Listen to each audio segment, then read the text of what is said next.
just BA oigera BSc oigera any field amada 12 pass tawraba misak amana kitang hotnaba kanba hai tare kitang isana ai adum oidabi yade hotnaba kanbu oiragadi chappi yaiba sigi line sida kesuma kai leiteba. Hello friends, I think ngasi puduna laksariba video se mayamda IT ke related oibada software related oiba job se khoi matau karamna sangani aduga software engineer ga software related job se software developer gi job asida future de khoi kari kari karamba thak ho de khoi job ke oiba lei ke habdo adu ai mayamda share tawjabani ahanbada ai IT related oibada ai kitang ai haijage khoi gi punsida IT habase software se khoi thadokna suya yadriba hojiki matam do endi kai gi no hai kanda somna paibiriba mobile phone yengo mobile phone oigera adagi akhoi isai sagi yumda leiriba computer laptop sing do hojik loina mipum khudimak se every person khudim hai tare ne akhoi manipur yana so nupa oigera nupi oigera larik haiba haitaba kem leitreba mobile phone paidaba mi hojik yaudreba hojik natra ad mobile phone se sigi pairiba mobile phone sida yaurisina application me am yaw akhoi ni sirina ba ai darkar gi matungi na sirina bagi adagi website so akhoi darkar gi matungi ni sirina asi akhoi hojik IT gi oibasi sa dum yaw ga satlabane ba adagi akhoi IT gi related oibada software related oibada kayam bu yam lai khoi da hojik matamda darkar oigi haragadi akhoi na hojik form ma thaba harsine any thaba am manipur sarkar gi oibi ai private ki oibi ai natraga mapalam gi oibi ai ko central gi oraso any form ma thaba matamda hojikti loina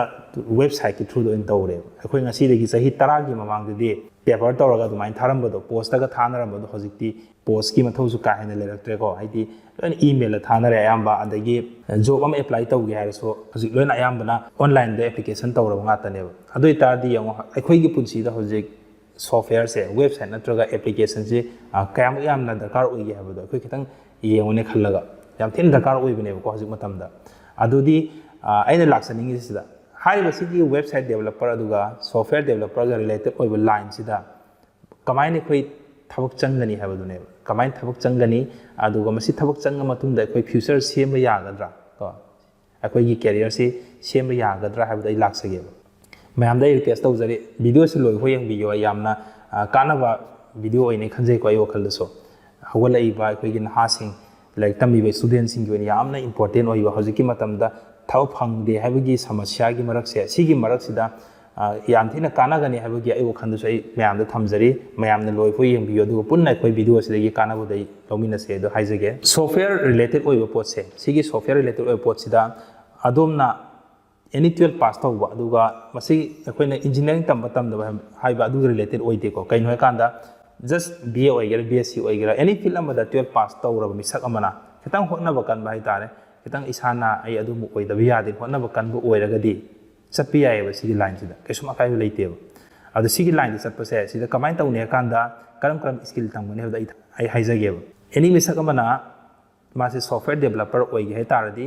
koigi programming language ti haitaba khara yadre ko programming language kha tamgadawni adu programming language sida mayamna khangnabada HTML ka taramani si su dum yawduine si su haidabi yade ko just basic oi program khara haijageba HTML tamdabe yaroi CSS adagi JavaScript tamgani aduga kan React kai lei ko framework khara adu su tamgani aduga koi back end gi programming da mayamna khangnabada koi gi Python adagi Java .NET adagi C++ kai taramani ko sigi laibadi mayam lei kya to paso aina just khara lokal hairamni hairiba sigi coding makhai je masi sem phajana haibiraba adu back end gi di mayam di manung da am khatang lokal agi ai ko ID Java oigera .NET oigera Python oigera am khatang lokhat piraga dumai tambiba phajana dum tambiba duga database ki oiba khara skill lama tambiba hai tare adugi posting je hairaga di som yam laina sum soi da vida software related ki khoi career se software gi developer career se da mai pa na satti yaiba si madi soidravni ko sigi posi yaiba aduna hauji aikhoi gi leiriba aigi okhalladi hauji aikhoi gi manipur da leiriba job phangdawigi kenomi problem laidane khoi sida master loiba graduation loida natraga even engineering computer science ta upoba electronics toropa electrical toropa BTech loiba ke amse khoi thau phangdi habagi problem am laise masi ai solution kitang ai haijo haragadi yam thuna solve taw yaba lambi haragadi kaino ha kanda hojiki matam se pura ITS neba IT si India da pura boom dawri neba hoji ko IT related thabak su yam ko in terms of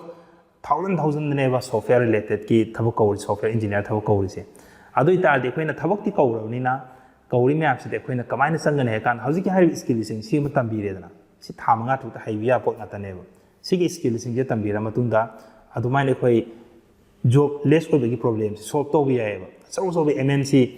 US company ꯂꯩꯔꯤꯀꯣ even ꯌꯨꯔꯣꯞꯀꯤ company ꯃꯌꯥꯝ ꯑꯗꯒꯤ Asia ꯆꯥꯏꯅꯥꯒꯤ ꯖꯄꯥꯟꯒꯤ ꯁꯤꯒꯤ company ꯃꯌꯥꯝꯁꯤꯗ ꯑꯩꯈꯣꯏ software engineer ꯑꯣꯏꯅ ꯆꯪꯈ꯭ꯔꯒ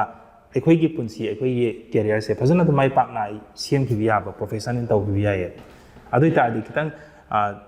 ꯊꯕꯛ ꯐꯪꯗꯦ ꯍꯥꯏꯕꯒꯤ ꯃꯅꯤꯄꯨꯔꯒꯤ ꯄ꯭ꯔꯣꯕ꯭ꯂꯦꯝ ꯑꯃꯁꯨ ꯀꯣꯛꯀꯅꯤ ꯅꯠꯇ꯭ꯔꯥ ꯑꯗꯨꯅ ꯑꯩꯅ ꯍꯥꯏꯖꯅꯤꯡꯕꯗꯤ ꯍꯧꯒꯠꯂꯛꯏꯕ ꯌꯨꯠꯁꯤꯡ ꯑꯩꯈꯣꯏ ꯁ꯭ꯇꯦꯠꯁꯤꯒꯤꯀꯣ ꯃꯔꯨꯑꯣꯏꯅ ꯑꯩꯈꯣꯏ ꯃꯅꯤꯄꯨꯔ ꯃꯆꯥꯁꯤꯡꯁꯤꯒꯤ ꯑꯣꯏꯅꯗꯤ ꯃꯇꯝ ꯃꯥꯡꯍꯟꯒꯅꯨ ꯑꯗꯨꯒ ꯃꯇꯝ ꯃꯥꯡꯍꯟꯗꯕꯤꯗ ꯑꯩꯈꯣꯏꯅ ꯇꯝꯕ ꯌꯥꯕ ꯁ꯭ꯀꯤꯜ ꯔꯤꯂꯦꯇꯦꯗ ꯍꯧꯖꯤꯛ ꯍꯧꯖꯤꯛ ꯌꯥꯝꯅ ꯗꯤꯃꯥꯟ ꯑꯣꯏꯕ ꯃꯣꯁ ꯗꯤꯃꯥꯟ ꯑꯣꯏꯕ ꯍꯥꯏꯂꯤ ꯗꯤꯃꯥꯟ ꯑꯣꯏꯕ ꯁ꯭ꯀꯤꯜꯁꯦ ꯁꯤꯃ ꯇꯝꯕꯤꯕ ꯑꯁꯤ ꯇꯝꯕꯤꯔꯒ ꯑꯩꯈꯣꯏꯅ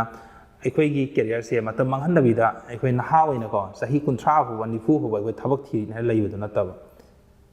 ꯆꯍꯤ 21 22 ꯑꯌꯥꯝꯕ ꯑꯩꯈꯣꯏ ꯑꯦꯖꯁꯦ ꯁꯤꯗ ꯑꯩꯈꯣꯏ ꯒ꯭ꯔꯦꯖꯨꯑꯦꯁꯟ ꯂꯣꯏꯅꯩꯗꯅ ꯁꯤꯒꯤ ꯂꯣꯏꯕꯒ ꯑꯩꯈꯣꯏ ꯋꯤꯗꯤꯟ 2-3 years ꯐꯥꯎꯕꯗ ꯑꯩꯈꯣꯏ ꯊꯕꯛ ꯑꯃ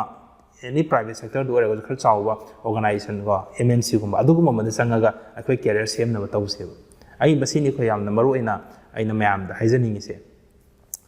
ꯑꯗꯨ ꯑꯦꯅꯤ ꯃꯤꯁꯛ ꯑꯃꯅ ꯁꯣꯝꯅ ꯑꯍꯦꯟꯕ ꯁꯣꯐꯋꯦꯌꯔ ꯔꯤꯂꯦꯇꯦꯗ ꯑꯣꯏꯕ ꯊꯕꯛꯇ ꯀꯩꯒꯨꯝꯕ ꯑꯗꯨꯒꯨꯝꯕ ꯁ꯭ꯀꯤꯜꯁꯤꯡꯒꯤ ꯑꯣꯏꯒꯦꯔꯥ ꯅꯠꯇ꯭ꯔꯒ ꯐ꯭ꯌꯨꯆꯔꯒꯤ ꯖꯣꯕ ꯄ꯭ꯔꯣꯁꯄꯦꯛ ꯑꯣꯏꯒꯦꯔꯥ ꯃꯗꯨꯒꯤ ꯑꯦꯅꯤ ꯗꯤꯁꯀꯁꯟ ꯇꯧꯅꯤꯡꯕ ꯂꯩꯔꯒꯁꯨ ꯀꯃꯦꯟ ꯑꯗꯨꯝ ꯊꯝꯕꯤꯔꯝꯃꯨꯀꯣ ꯑꯩ ꯔꯤꯄ꯭ꯂꯥꯏ ꯇꯧꯖꯔꯛꯀꯦ ꯄꯔꯁꯣꯅꯦꯜ ꯑꯣꯏꯅ ꯋꯥꯔꯤ ꯁꯥꯅꯤꯡꯕ ꯂꯩꯔꯒꯁꯨ ꯑꯩ ꯃꯣꯕꯥꯏꯜ ꯅꯝꯕꯔ ꯑꯩ ꯁꯦꯌꯔ ꯇꯧꯖꯔꯛꯀꯦ ꯑꯩ ꯏꯁꯥꯃꯛꯁꯨ ꯃꯁꯤꯗꯤ ꯐꯤꯜꯗ ꯂꯩꯕꯅꯤꯅ ꯑꯩ ꯈꯤꯇꯪ ꯑꯦꯛꯁꯄꯤꯔꯤꯌꯦꯟꯁ ꯑꯩꯒꯤ ꯂꯥꯏꯐꯇ ꯉꯁꯤ ꯐꯥꯎꯕꯗ ꯑꯩꯒꯤ ꯐꯤꯜꯁꯤꯗ ꯆꯍꯤ 5-6ꯀꯤ ꯑꯦꯛꯁꯄꯤꯔꯤꯌꯦꯟꯁ ꯂꯩꯖꯔꯦꯀꯣ ꯁꯣꯐꯋꯦꯌꯔ ꯔꯤꯂꯦꯇꯦꯗ ꯁꯣꯐꯋꯦꯌꯔ ꯏꯟꯖꯤꯅꯤꯌꯔ ꯑꯣꯏꯅ ꯑꯗꯨꯅ ꯑꯩ ꯃꯌꯥꯝꯗ ꯑꯩ ꯁꯦꯌꯔ ꯇꯧꯖꯒꯦ ꯑꯩꯒꯤ ꯐꯪꯖꯕ ꯑꯦꯛꯁꯄꯤꯔꯤꯌꯦꯟꯁ ꯑꯗꯨꯒ ꯀꯃꯥꯏꯅ ꯑꯩꯈꯣꯏ ꯑꯉꯥꯡꯁꯤꯡ ꯁꯤꯒꯤ ꯂꯥꯏꯟꯗ ꯊꯕꯛ ꯆꯪꯒꯅꯤ ꯍꯥꯏꯕꯗꯣ ꯑꯗꯨꯒꯤ ꯂꯥꯏꯟꯁꯨ ꯑꯩ ꯃꯌꯥꯝꯗ ꯁꯦꯌꯔ ꯇꯧꯖꯒꯦ